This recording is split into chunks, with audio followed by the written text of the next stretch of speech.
शिक्षा मंत्री doctor BD. कल्ला बीकानेर के दौरे पर हैं। 3 दिन के बीकानेर के दौरे पर हैं। राजस्थान की विधानसभा से लेकर देश तक कई मुद्दे अभी चल रहे हैं। शिक्षाविद भी हैं कल्ला साहब, शिक्षा का महकमा संभाल रहे हैं। कोई बातें जो हैं जहन में, उनसे सवाल जवाब करते हैं। कल्ला साहब, शिक्षा मंत्रालय आपके पास, पहला सवाल ये कि जिस तरह से हिजाब को लेकर कहीं ना कहीं धार्मिक शैक्षणिक संस्थानों में जिस तरह से विवाद सामने आया है और राष्ट्रीय नहीं बल्कि अंतर्राष्ट्रीय मुद्दा बन गया है, राजस्थान के शिक्षा मंत्री हैं, काफ़ी अच्छी तरह से आप समझते हैं, पढ़ते हैं, कई तरह की बातें भी आप कहते हैं सहिष्णुता की, कैसे देखते हैं? देखिए, हमारे देश में धार्मिक सहिष्णुता और सर्वधर्म समभाव सब जगह व्याप्त है, लेकिन कुछ लोग इस देश को भाषा, जाति, मजहब, धर्म के नाम पर कमज़ोर करना चाहते हैं। तो देश के लोग बहुत मजबूत हैं और इस प्रकार की बातों में कोई नहीं आता है। सब अपने अपने धर्म का पालन करें, एक दूसरे की इज्जत करें, एक दूसरे का ख्याल रखें और जो जिसकी आस्था है उस आस्था में विश्वास करते हुए आगे बढ़ते जाएं। साहब, किसान आंदोलन की बात करें, एक नेता है जिसका नाम है राकेश टिकैत, वो कहते हैं अगले 2.5 महीने तक जिन्ना, पाकिस्तान, ये यूपी के प्रवास पर रहेंगे। तो क्या नहीं लगता हिजाब का जो मुद्दा आया है वो चुनाव को लेकर भी कहीं ना कहीं प्रायोजित प्रोपेगेंडा के तहत किया गया हो? 80-20 का जिस तरह से योगी बात कहते रहते हैं, उसको लेकर भी कोई बात हुई हो?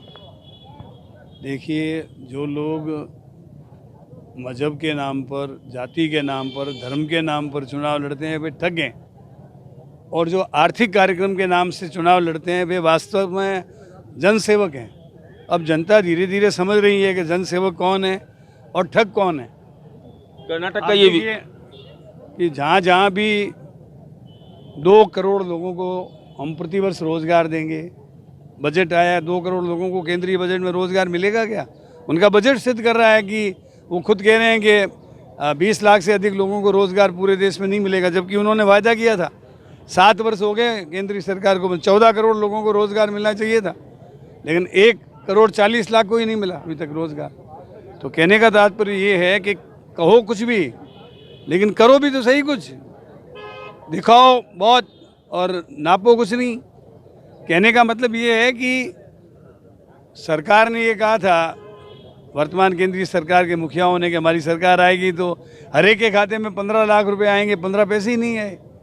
तो ऐसे लोग चुनाव के वक्त में क्या करते हैं, उन बातों को तो भुला देते हैं और कभी धर्म की बात करेंगे, कभी जाति की बात करेंगे, कभी हिसाब की बात करेंगे, कभी कोई, आज हमारे लोग भी जो हैं स्कार्फ लगाते हैं, तो क्या स्कार्फ लगाना नहीं चाहिए?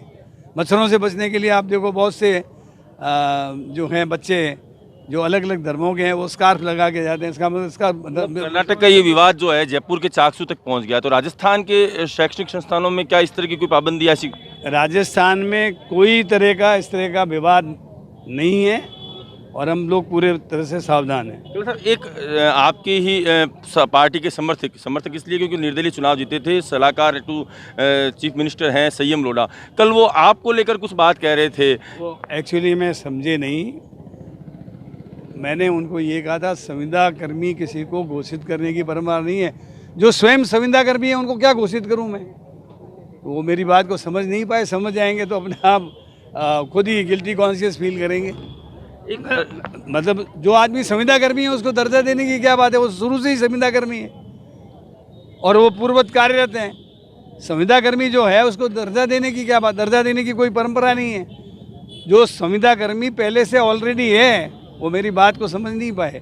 एक रीट की परीक्षा जो है उसका विवाद, मुख्यमंत्री ने ये कहा जा रहा है कि मास्टर स्ट्रोक लगाकर खत्म कर दिया, परीक्षा को निरस्त कर दिया, लेकिन बीजेपी जिस तरह से हमलावर है, पहले बाबा किरोड़ी मीणा जो है वो लगातार हमलावर थे, अब पूरी बीजेपी आ गई है।